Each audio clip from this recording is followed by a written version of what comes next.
求求我！佳明，不就是除夕夜没陪你，别闹了。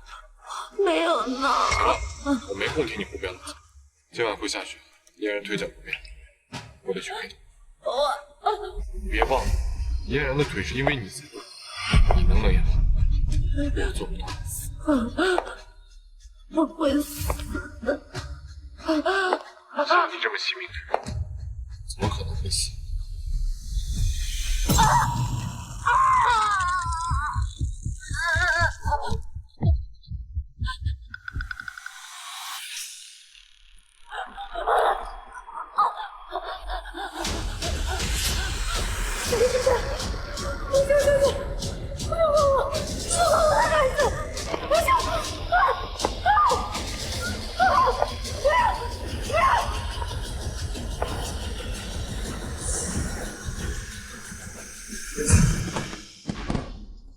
为何绚烂叫人扑空？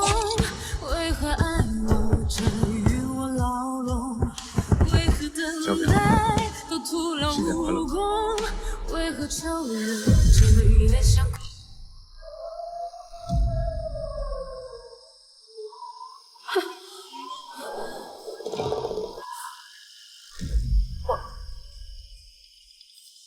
我死了。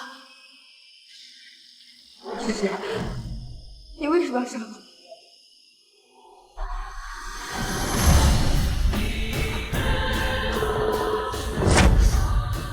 顾嫣然，我的腿没伤，你是在骗我死？这个贱人，我是我本圣四魂哥哥的孩子，生来居然敢陷我，送你和孩子一起下地狱，让你俩做个伴儿。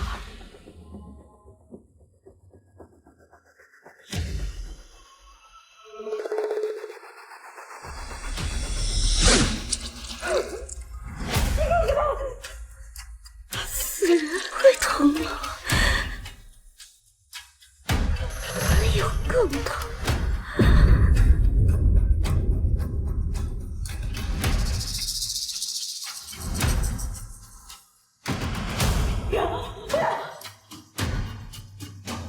这瓶硫酸下去，我有你做鬼，最丑的那一个。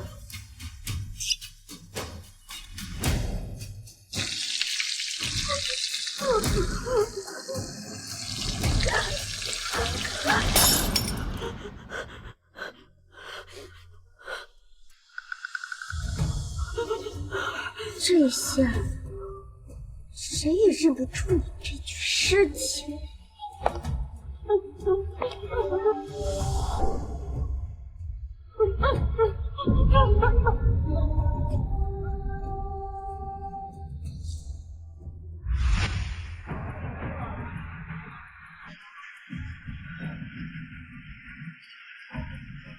这里的，在那边。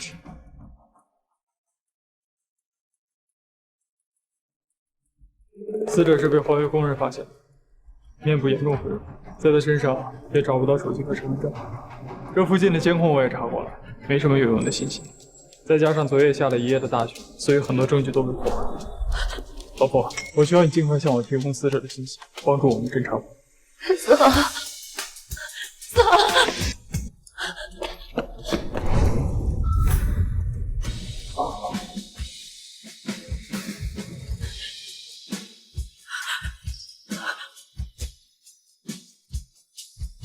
怎么了？没什么。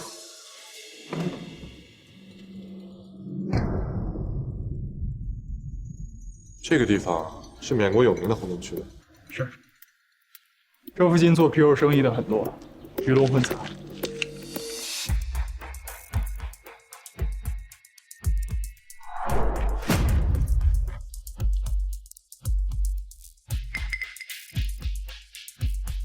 大半夜穿成这样出现在红灯区，很有可能是站街女，可以从这个方向入手展开调查。不是，是宋嫣然把我骗到这里了。我穿成这样，是为了和你约会。这方面我会查的。还有呢？致死原因初步判断是锐器多次插入腹部导致的失血性休克死。凶器应该是把水果刀，具体情况还要回去做解剖，做进一步调查。是宋嫣然，是他杀了我和孩子。死亡时间是什么时候？晚上12点左右，应该是除夕夜放烟花的时候。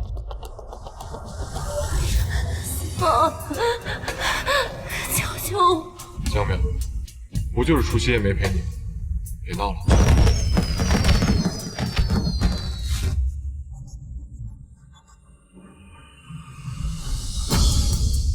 四号，你想起来了对不对？不可能，应该就是巧。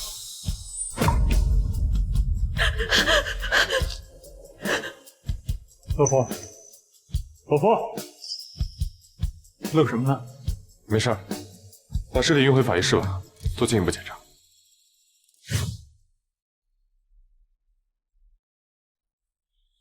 死者年龄在25到30岁之间，性别女，体长168，体重48公斤。江苗也差不多够了吗？我发现你很关心我了。说什么呢？那全世界谁不知道江苗喜欢你？我哪敢有非分之想？不说这个了，有什么办法能知道死者的身份吗？死者面部遭受过强酸严重侵蚀，原本的面容根本无法辨认。想要辨别死者的身份，只有通过高精度面部处理。四号，是我呀。行，我马上联系这方面的专家。这凶手如此残忍地破坏外表，应该是对受害者有嫉妒或者仇恨情绪，所以很有可能是仇杀。死者右手呈断力状，右腕有明显的切割痕迹。凶手为什么唯独要取掉右手？很有可能，死者的右手有能辨别身份的明显特征。四号，我的右手手掌有为你受过的伤，你会想起来的，对吗？全交出来！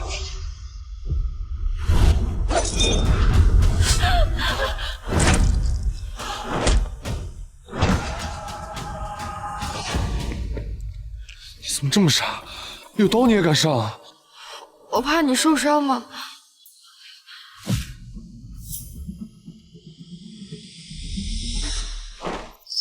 江淼，江淼，我是想起上次江淼徒手切断。我记得那次事故，江淼的右手，对，右手留了一道疤。不过这话怎么你问我？我刚才就想问你呢。你昨天不是跟江淼过节去了吗？怎么状态这么差？吵架了？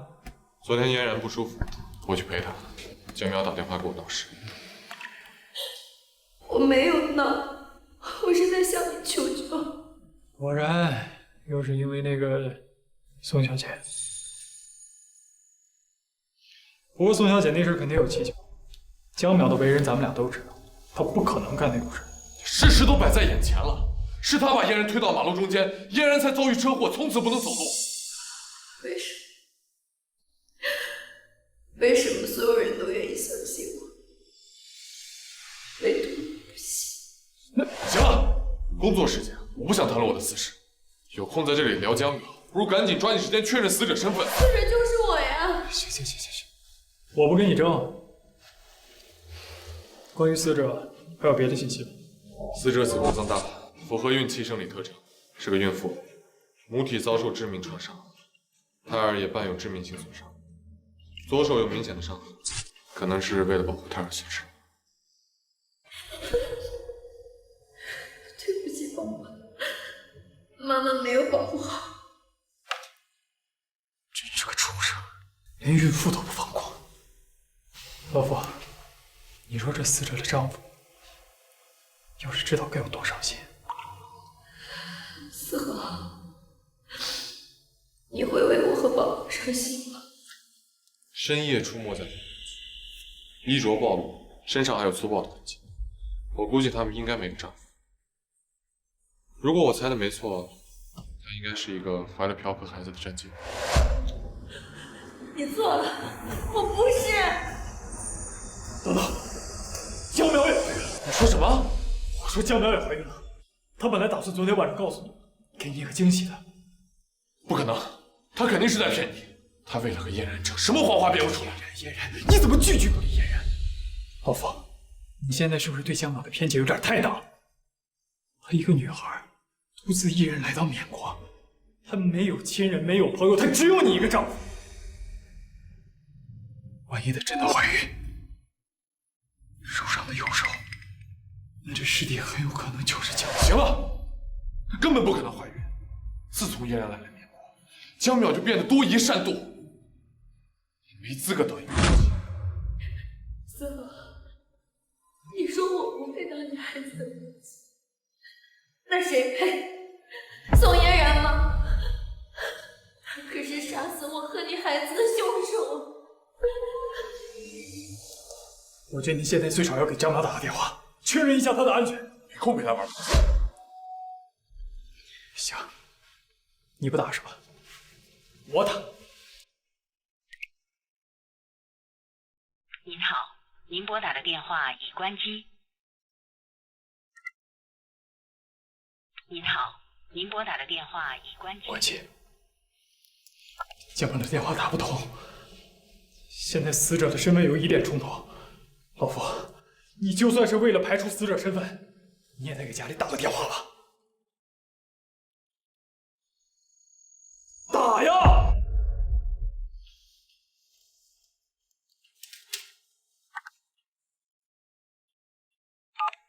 妈妈，夫人在家吗？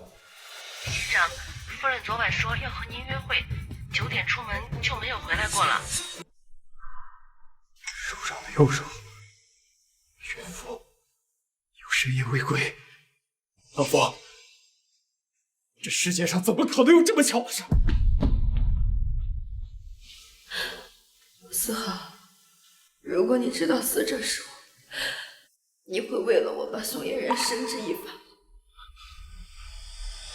你说话呀！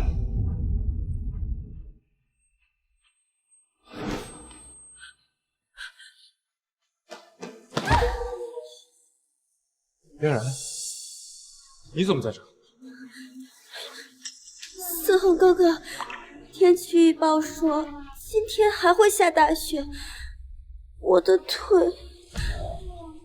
别怕，等我忙完就去你家陪你。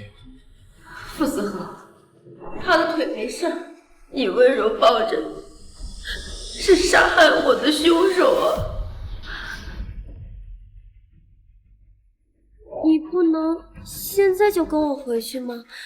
我想和你一起吃晚饭。不行，为什么？我得回家找江淼。思恒哥哥，你找江淼姐姐做什么？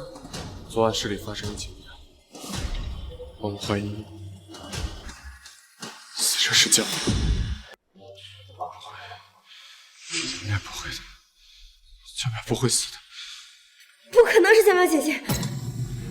你怎么知道？你看，今天她还给我打了通电话。她骗人，她杀死我之后抢走了我的手机。四哥，你不要相信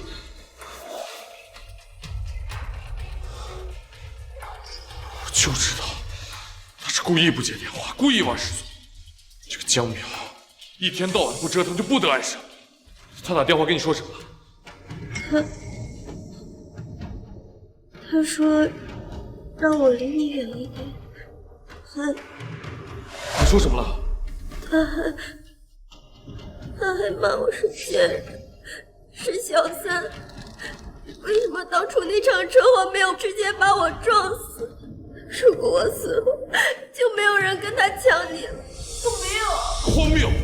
是他把你害成现在这样，他凭什么骂你？思恒哥哥，我不想跟他抢你，我只是害怕。我知道是江淼杀的，我也不知道他为什么那么介意你的存在。思恒，那是因为我爱你。面很美。昨天我去你家，敲了很久你才开，是出什么事儿了？出门杀我，出事的人是我。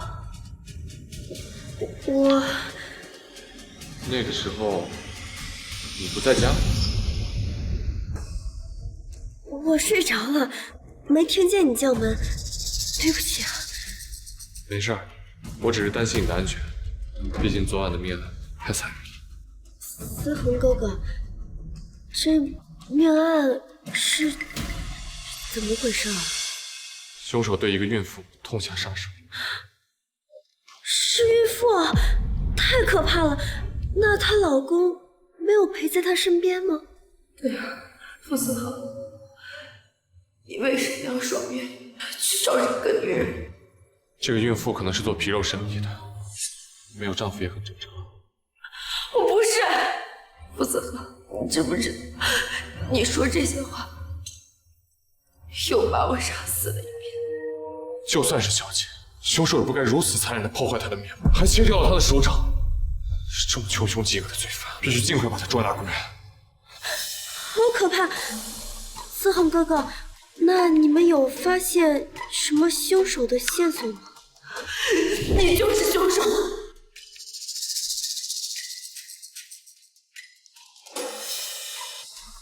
安全起见，你最近就乖乖待在家里。但我一个人在家害怕，思恒哥哥，我能不能寄住在你家呀？事出有因嘛，江苗姐姐应该不会生气的。是他把你害成这样，他有什么资格生气？走吧，回家。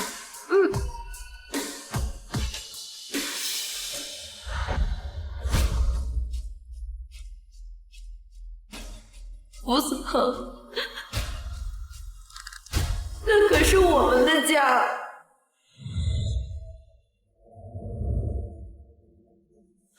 先生，夫人，夫人还没回来。没有，夫人，我一天一夜没回来了。先生，要不要报警啊？思恒哥哥，江苗姐姐，该不会是生我的气了吧？要不，我还是走吧。你走什么？要走也是他走，家都不愿意回，算什么妻子？那你把别的女人带回家，算什么丈夫？先生，宝妈，你回去休息吧，这里不用你。好吧。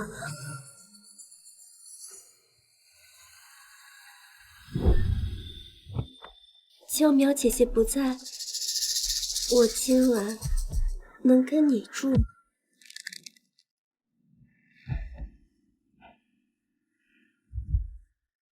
不行。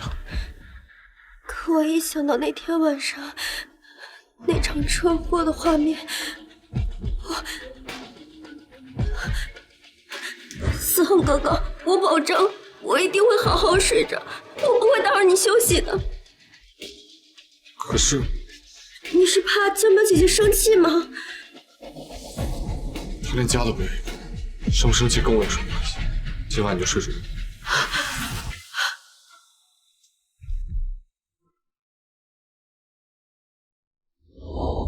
不是我不愿意回家，是我没法回家。傅思恒，你怎么能和杀死我的人睡在我们的婚房呢？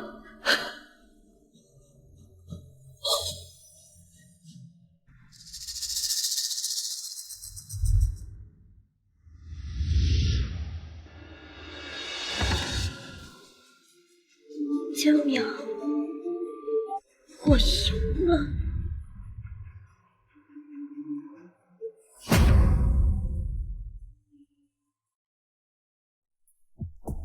思恒哥哥，你能帮我去洗澡吗？既然这……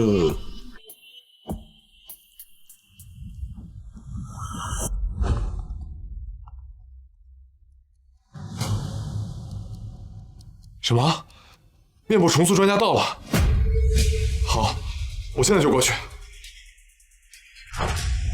思恒哥哥，面部重塑技术很厉害吗？很厉害。你问这个做什么？我就是好奇，死者的脸不都已经被硫酸毁了吗？还能复原？能。这次来的是最权威的专家。那只要能确定死者的身份，再排查他的关系网和最近的通话记录，很快就能锁定凶手。终于。你好好休息，我先走了。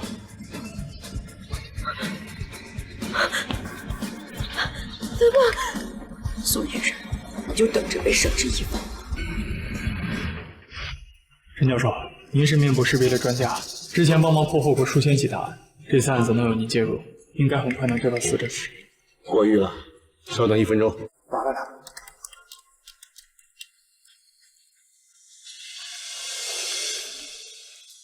你要知道死的是我，凶手是宋嫣然，你会作何反应？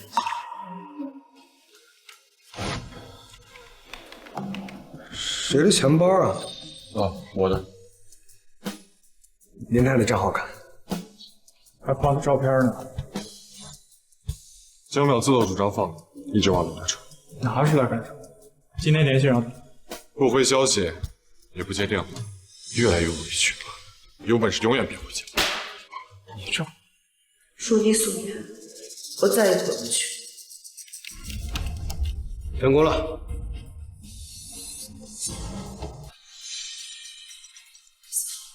你马上就能知道，我没有骗你。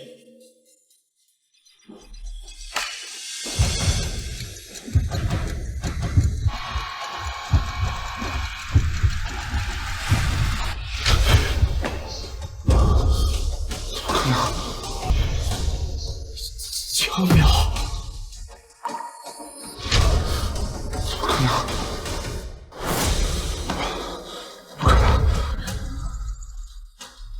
怎么可能是她？江淼那么一个爱漂亮的女人，怎么可能是这具丑陋的尸体？可事实胜于雄辩呀！怎么，死者是你们认识的人？傅法医的妻子。哦，这陈教授，他们认错了是不是？世界上相似的人那么多，怎么可能是江淼头？你别这样，不是的，你死后。你们听我说，我从事2维图像重建已经20余年了。根据过往的经验，该生像与傅法医妻子的重合率是……不是的，对不对？重合率是99%。死者应该就是您妻子。我再给你一次机会，你再说我一次！我问你这干什么？冷静点。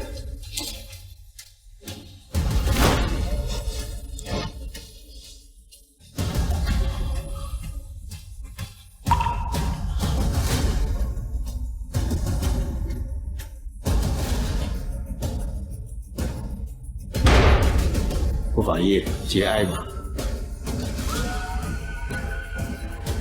妻子又没死，我结什么？我结什么？走！我结什么？走！江淼没死，你说话呀！江淼没有死。思恒，你现在失控，是因为难过，是因为爱我吗？可是我昨晚向你求救的时候，你为什么不信我？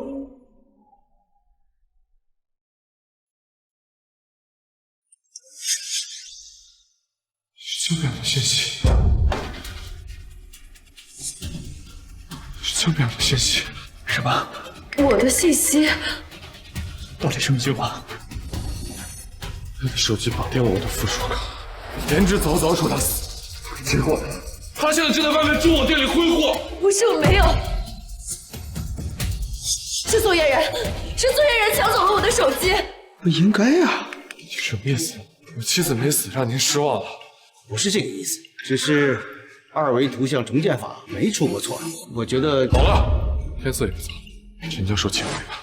你这是质疑我的技术吗？死者面部软组织破坏严重，面部重塑准确率会降低。就算是首屈一指的陈教授你亲自处理，准确率也只有50%。行，既然你不相信我的技术，那你们就另请高明吧。陈教授，这老夫，你发什么疯啊？我只是实话实说，他本来就犯了技术上的错。江淼这个女人正在外面勾引，她怎么可能是死者？老夫，你冷静下来想想，江淼平时根本就不喜欢穿金戴银，那你怎么可能半夜去动店？谁说她不喜欢？我送她的每一件首饰，她都小心翼翼地珍藏起来。因为那是你送的，我喜欢的从来都不是珠宝，而是你啊，思恒。我还是觉得不对劲。那你想做什么？小周，你去把珠宝店的监控调出来，是不是江淼？查过就知道了。你觉得不是江淼还能是谁？不是江淼，那就有可能是凶手江对，是宋嫣然。他杀了我之后抢走了我的手机，他知道我所有的支付密码都是你生日。无忌知道，凶手怎么可能知道支付密码？可你不觉得这一切太巧了？江淼失踪，受伤的右手，还有如此相似的面孔。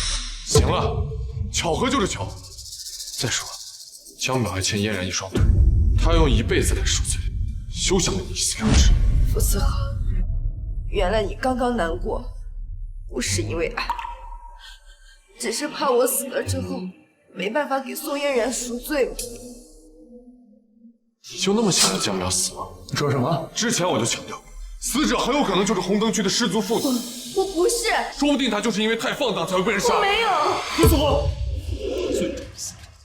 尊重死者是你作为一个法医的基本职业操守和道德底线。你现在这样对死者泼脏水，你对得起你的权利？我只是在陈述我的观点。你之前也说过，凶手对死者有极强的仇恨情绪，在这儿没人那么恨江淼。怎么没人？那你说是谁？宋嫣然。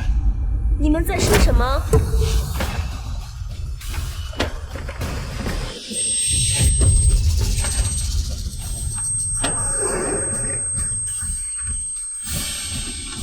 你们在说什么？怎么提到我了？宋嫣然，你还敢来警局？嫣然，你不是害怕我家门口的狗吗？怎么一个人跑这儿？思恒哥哥，那只狗现在见到我，可乖了。你出门时穿得很薄，我担心你下班会冷。王妈又不在家，我就擅作主张过来给你送外套。你不会怪我吧？谢谢，但以后不要送。江淼不喜欢别人进厨房。你都把人带到家里了，还在乎我喜不喜欢？都把人带到主卧去了。老傅，那江淼要是再几天不回来，你傅家的女主人是不是都要换了？江淼是我的妻子，她会回来的。你误会了，现在杀人凶手没找到，思恒哥哥担心我一个人，所以才让我住过去的。宋嫣然，你就是凶手，而我老公竟然会担心一个凶手。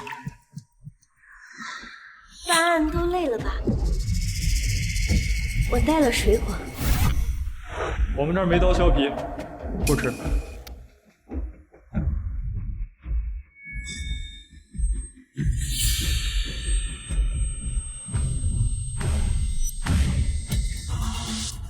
我有。刀，是那把刀。嫣然，你怎么还随身带刀呀？划到你怎么办？多危险！我会小心的。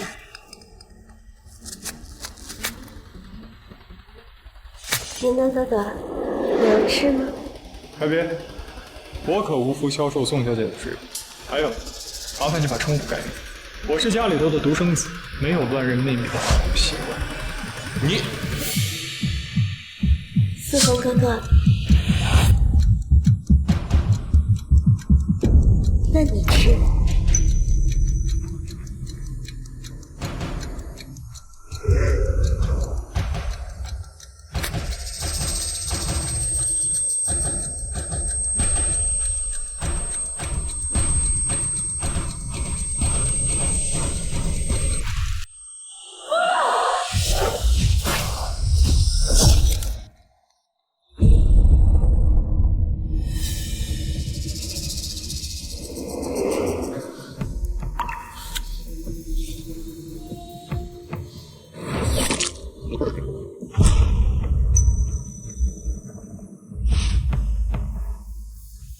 很好吃，谢谢。陆思恒，那可是杀死我的刀，别人吃我不管，为什么偏偏是你呢？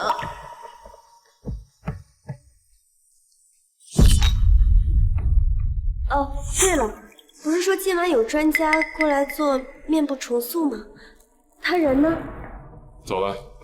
被某人气走了。那面部重塑不做了？哦，我看宋小姐好像对这个结构很感兴趣。做，要看看。好。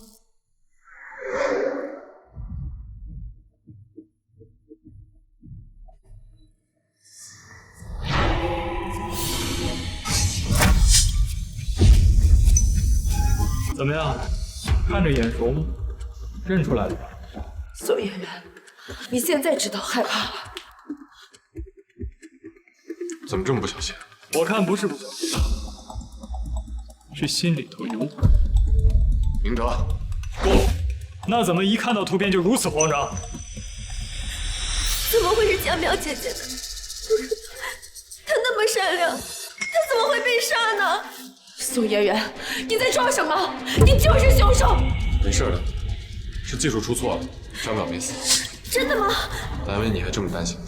他就因为你，到现在都不肯回家，还在外面买珠宝，都当妻子了，还这么任性。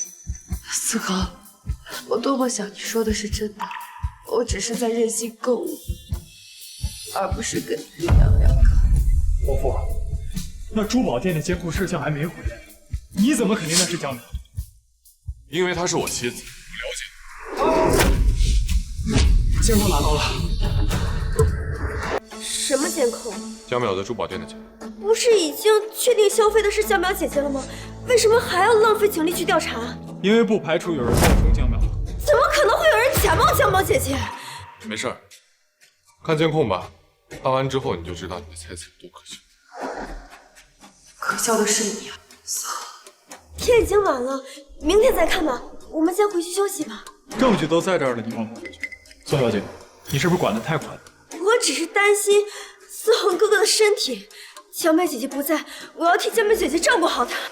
不需要你照顾我老公。我们回去吧，这个案子一时半会儿是调查不清楚的。跟案子没关系，我只是想知道江淼在哪。他在地狱。现在就可以。我先说，如果待会儿视频里出现的没有江淼，那咱们就得考虑死者是江淼的可能性，并且马上开始调查最近他接触过的。我累了，我先回去休息了。这个凶手，别想走！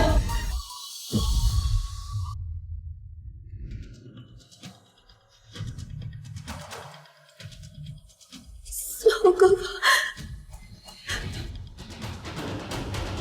来都来了，一起看看。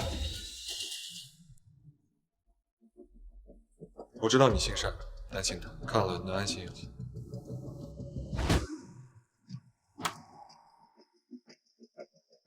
这不是我。视频里的女人戴着个头巾，头又一直低着，根本看不出来是谁啊！周，还有别的监控视频？好儿，你也知道，美国监控太少了。这个衣服和围巾我见过，好像是江淼姐姐的，我见过她穿过。没错，是我送给他。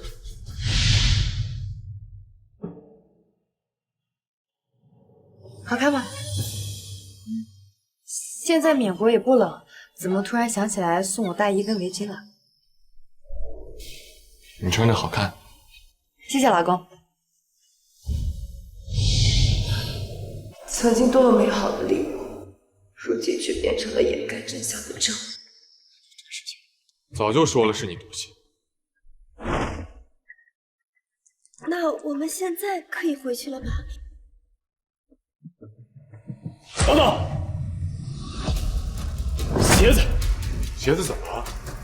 视频里女人的鞋子和宋小姐一模一样。宋小姐，视频里的女人是你。说话！思恒哥哥，你也怀疑我？从我家到警局，路上确实会经过珠宝店，算算时间也能对得上。嫣然，我没有去过珠宝店，我为什么要冒充江苗姐姐？因为凶手不想让人知道尸体是自己，所以故意伪造他还活着的假象。你的意思是，死的人是江苗姐姐，而我是杀人凶手？你太过分了！那你该怎么解释你脚上穿的这双鞋？我款式一样的鞋，那不很正常吗？不正常，这双鞋子是限量款的，整个缅国只有1双，我老婆想要我都没法买给她。我印象里，江苗也没有这双鞋。宋嫣然，这次我看你敢怎么狡辩。对了，你们怀疑我之前，是不是忘了一个最基本的事实？什么？我的腿无知无觉。医生说我这辈子都没有站起来的可能了，又怎么会像监控视频里的那样走动？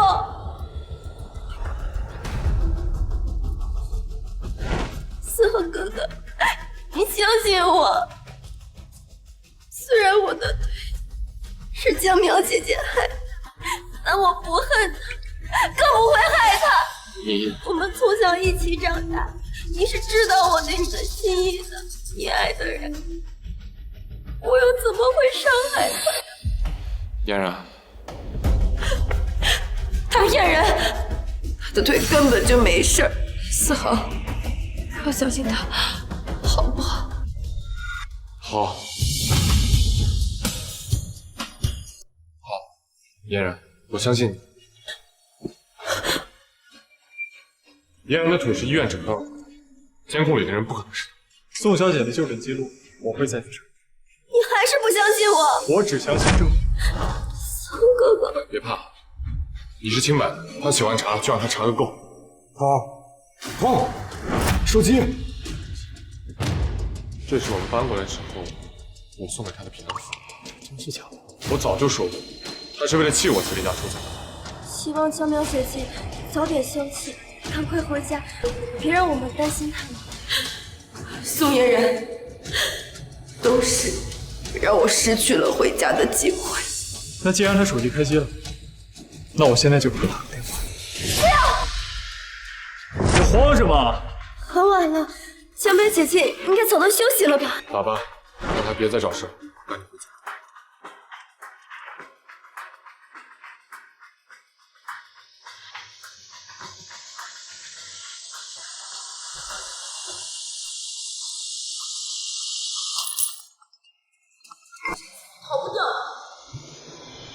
把手机拿出来！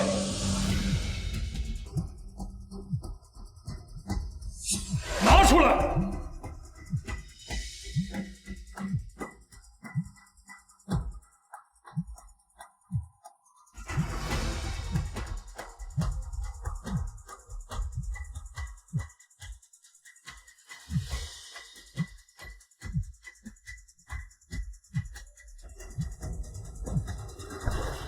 好一个人赃票！你这是干什么？这不是江苗的手机，是医院的电话，我可以接吗？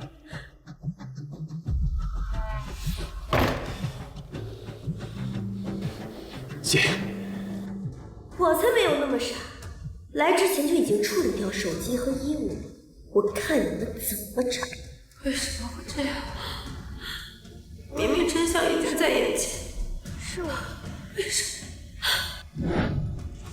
肖明德，你这么一而再再而三的为难一个双腿残疾的女人，你简直太过分了。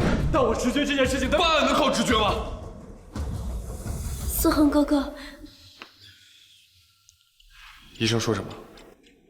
医生让我明天去医院给腿部做复查。都是江苗。明天我陪你去。你真好。他的腿没事，思恒，你不要相信他。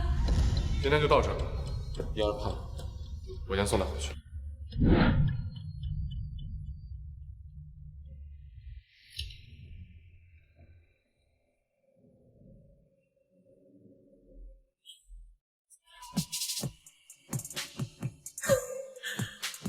思恒，我也好了。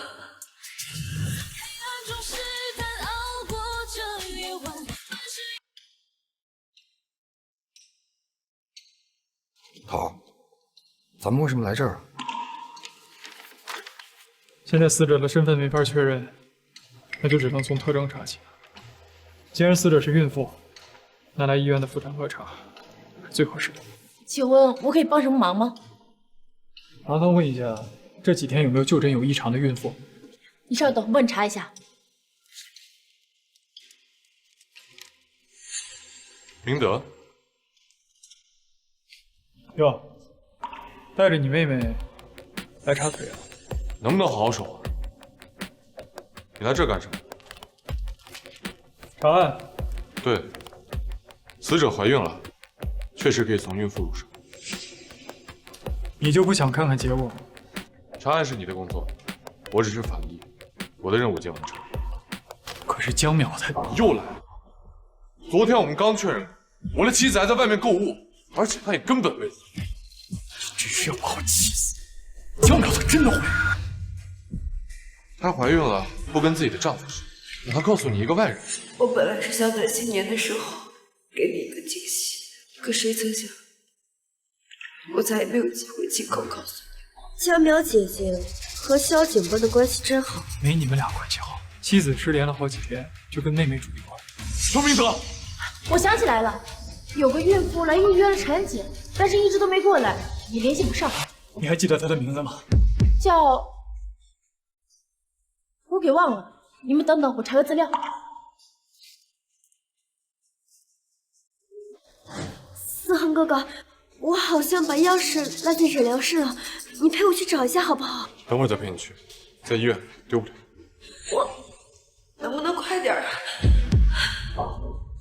要是实在找不到的话，长相，大概的长相。身高大概在1.68米左右，跟我差不多。皮肤白，大眼睛啊，笑起来很好看的。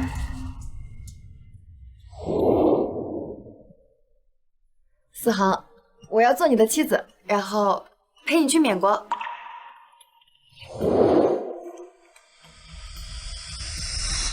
速度快点！好。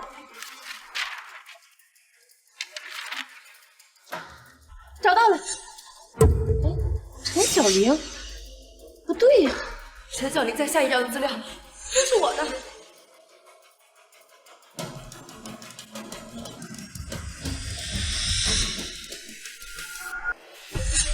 哎，我明明记得有孕妇的资料，去哪儿了？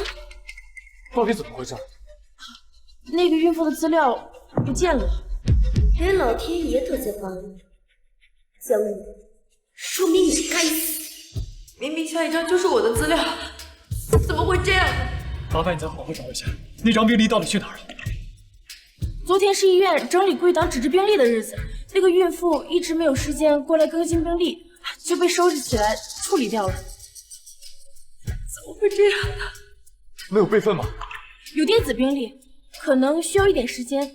要不这样，等我查到了再联系你们。好，麻烦你找到了第一时间联系我。是联系我。你这个法医不是结束工作吗？明德，一根筋很容易走到死。孕妇这条路走，那就从红灯区失踪的女人方向入手。红灯区的调查方向是错的。行了，老婆，我还不用你教我查，赶紧带着你的好妹妹查腿去。妈妈来家吃饭。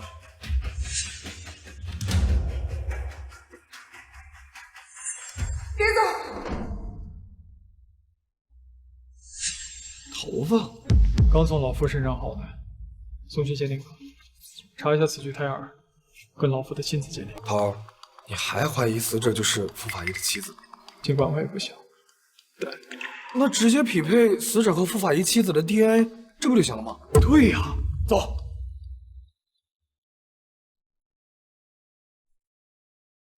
苗苗，别生气啊，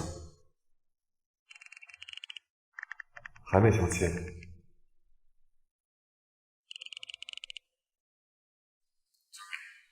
差不多得了。思恒，此人怎么会回信息呢？江淼，你终于知道了。老婆，我呀今天带个同事来你家蹭饭，你不介意吧？对了，你家这厕所在哪儿？别路。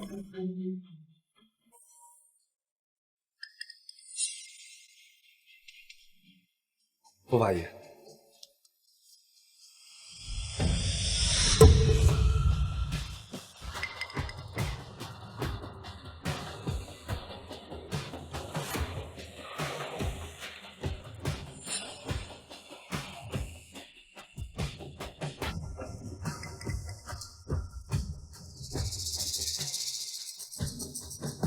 找到了。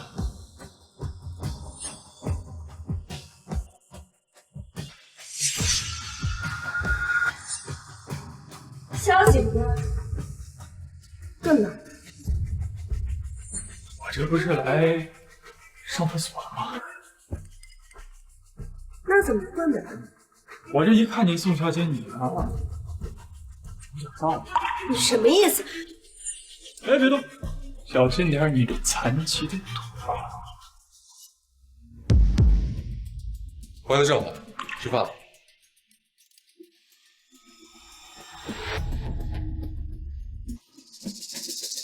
去鉴定。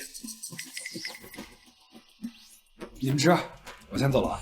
哎，小周他还有点工作要忙，咱们先吃。怎么样？今天联系上江淼？没有，他不接电话，也不想道歉。思恒，我就在这儿，只是你再也看不见我。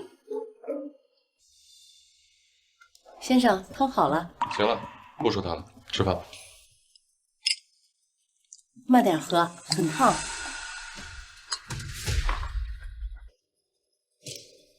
好吧，我来吧。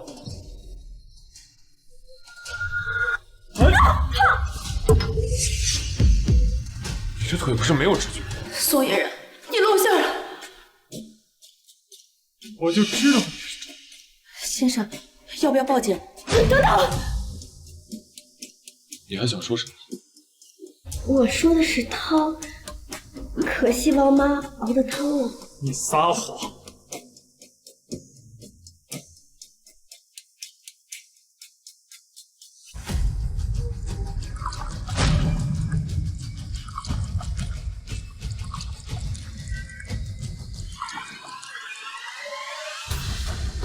我的腿残疾了，感知不到疼痛。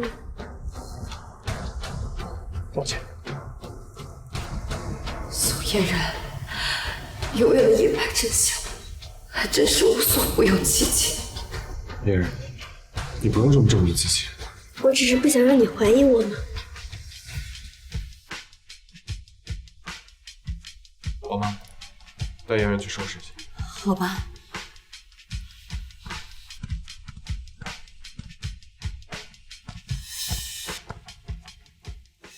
思恒，我认输，真相永远都不会在父主身边。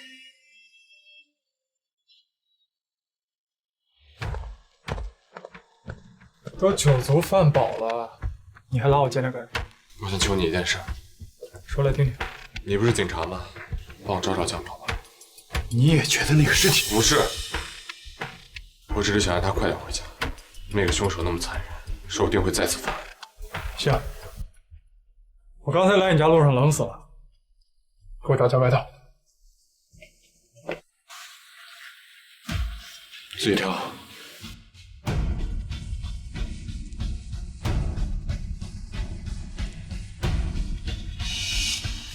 老婆，昨天宋嫣然给你拿的外套，也是从这儿取的？对啊，怎么了？这衣架这么高，他坐轮椅，他怎么把衣服拿下来的？你出门时穿得很薄，我担心你下班会冷。王妈又不在家，我就擅作主张过来给你送外套。你不会怪我吧？昨天不在家，没人能帮他。会不会他用了什么工具？你觉得？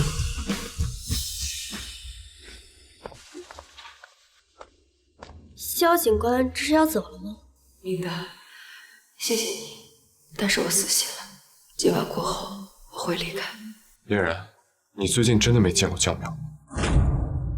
当然没有，你怎么这么问？希望你不要骗我。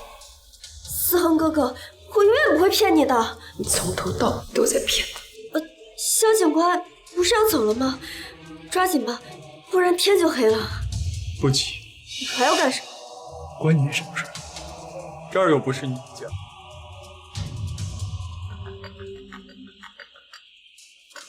来了，妇产科的电话。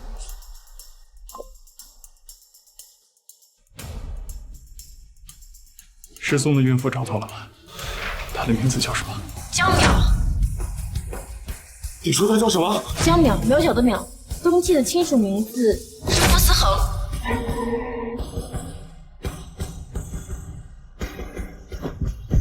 江淼，真的怀孕了？早就和你说过，你为什么不信？思恒，原本我和孩子也会很幸福。那江淼姐姐更不应该离家出走，她一个孕妇在外边多不安全啊！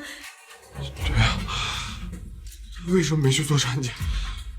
她为什么不回家？因为我死了呀！江淼姐姐真是的，太任性了。你闭嘴！到现在都还没意识到吗？你什么意思？江淼的失踪时间和我们发现尸体的死亡时间是一样。不会的，江淼单从了家，她不会一个人去那种地方了。是宋嫣然诓骗我过去的。他说你会在那里等我。肖警官，你不要胡说。是不是胡说？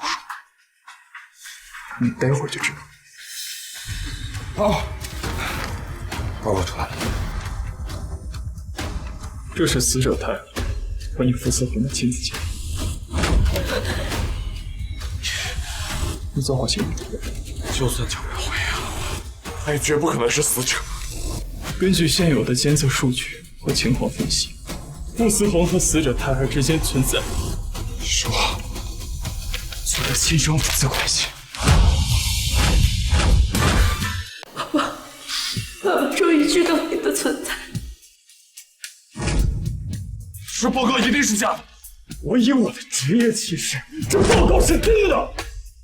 一定是哪里说错了。对，是不是这个样本有什么问题？那你再看看这一份，这是江淼死者 DNA 的比对测试。你刚才去厕所就是为了找样本？对，这份你仔细看吧。会不会死？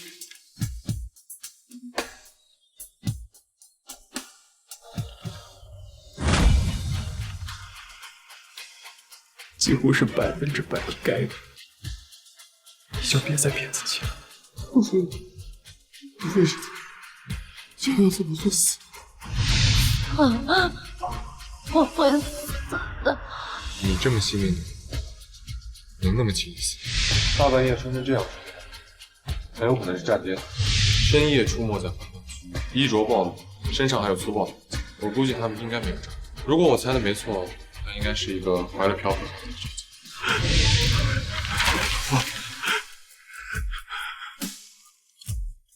我就是个混蛋，我的所有仇没有了，你们别放我好吗？我错了，你回我吧，苗苗。你终于知道为什么家里会不聚。江淼姐姐在天之灵一定不希望你这么难过的。思恒哥哥，请节哀，以后我会陪着你的。你陪我，你以后不是的，我谁都不要，我只要我的苗苗。他已经死了。你知道他被杀害的，还给我打过救助电话，我还以为是因为我去陪你，才跟我闹脾气骗我。对不起，要是我的腿没有受伤就好。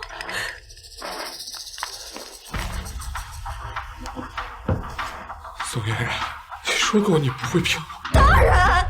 你的腿真的受伤了。你说这话什么意思？这个是怎么回事？一双腿残疾，怎么能够到这个外头？我用棍子，家里哪来棍子？我就这样一拽，他衣服就掉下来了。你家是特制，怎么用力都拽不下。思恒哥哥，这个重要吗？重要。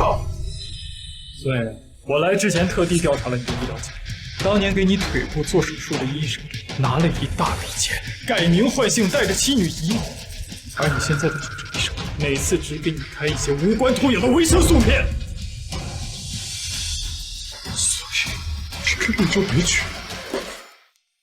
当年那几句话是你自导自演的，对吧？我还错怪了那么多。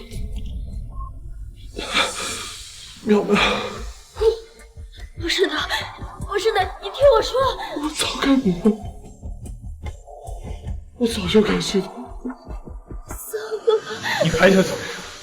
要不要我把你的主治医生拉过来跟你对峙？监控里的人也是你，对吧？是他。我不清楚你在说什么。案发那晚，我在你家门口敲了很久的门，你说你睡着了，其实你在红灯区吧？思恒哥哥，你怀疑是我杀的江淼姐姐？宋小姐，我们调取死者通话记录，发现出事那晚你给他打过电话。你听见他说的话，孙嫣然，你最好老实交代。我为什么要杀他？因为你想冲走他的账。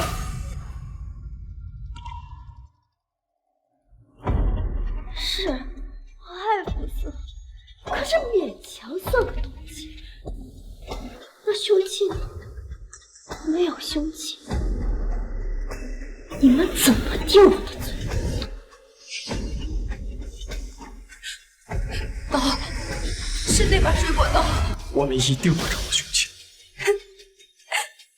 死心吧，我们被摧。思恒，你快点想起来，是他带去警局的那把水果刀。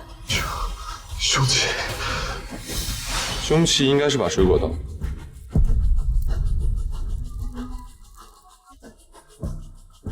我有。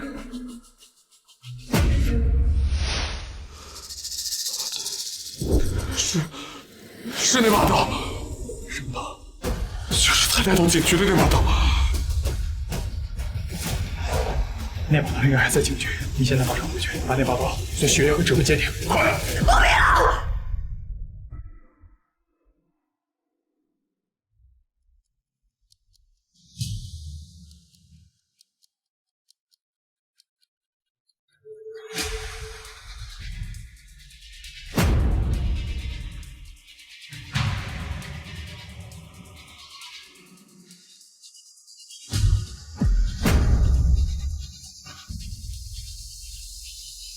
果然是装的。你现在的表情跟江淼死之前一模一样，震惊、恐慌。叶家，思恒哥哥，你为什么这个眼神看着我？真的是凶手。就是我，就是我。江淼的手呢？你把他手藏哪儿了？你还记得你家门口那条狗？那只狗现在见到我，可乖了。这狗可比人好驯服多了。我给它煮了块肉，从那以后，它见到我可乖可亲了。你这个疯子！我是疯了，那也是被江淼给逼疯的。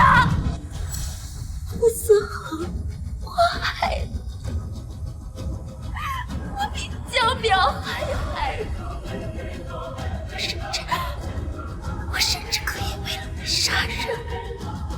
你杀了最爱的人，他还怀着身孕，让他狗该死！你是我的，只有他死了，你才属于我，永远都不会属于你！不要走，不要为了他做傻事儿。陆总，你没有必要因为这种人毁了你自己一辈子。奇怪，什么我做了这么多，你还是不爱？你的爱不是没死的，会有法律制裁你。没有人可以制裁我的爱，只有你。傅思豪，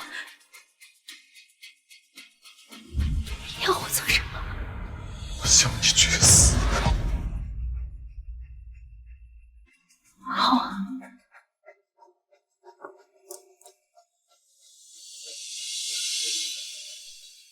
不要！不要！不要！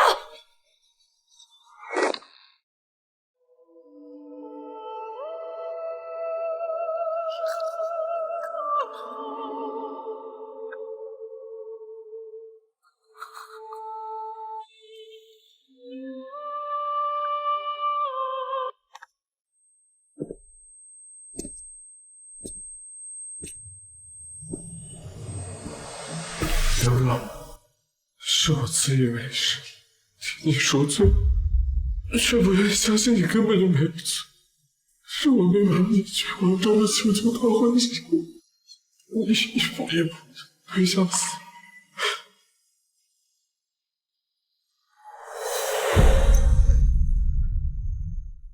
是我亲手毁了我们的幸福。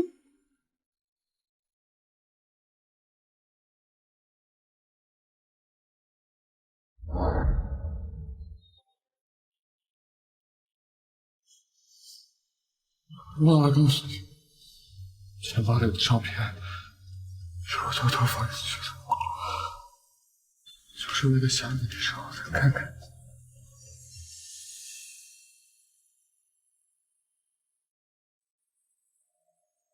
可是只有照片怎么够？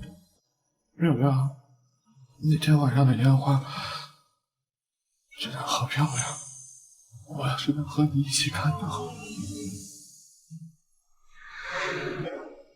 淼淼，淼淼，我想你了，我真的想你了，淼淼。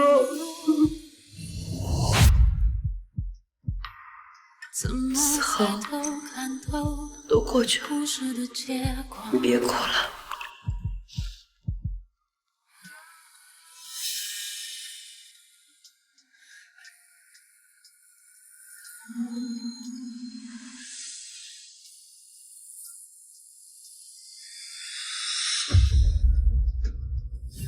为何绚烂叫回头？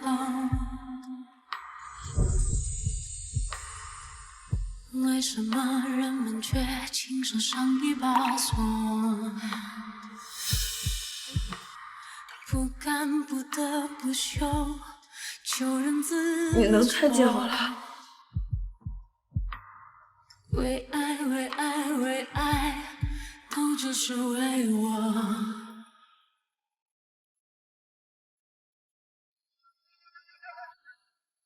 为何绚烂叫人足狂？为何爱我是与我牢笼？为何等待都徒劳无功？为何承认着也想分手？为什么越珍贵越浪费？致命的伤到生于情意，越追问越无解。写在笼中，只为困住。啊！听说傅法医真殉情了，还是在解剖室。桃，好好上班，别瞎打。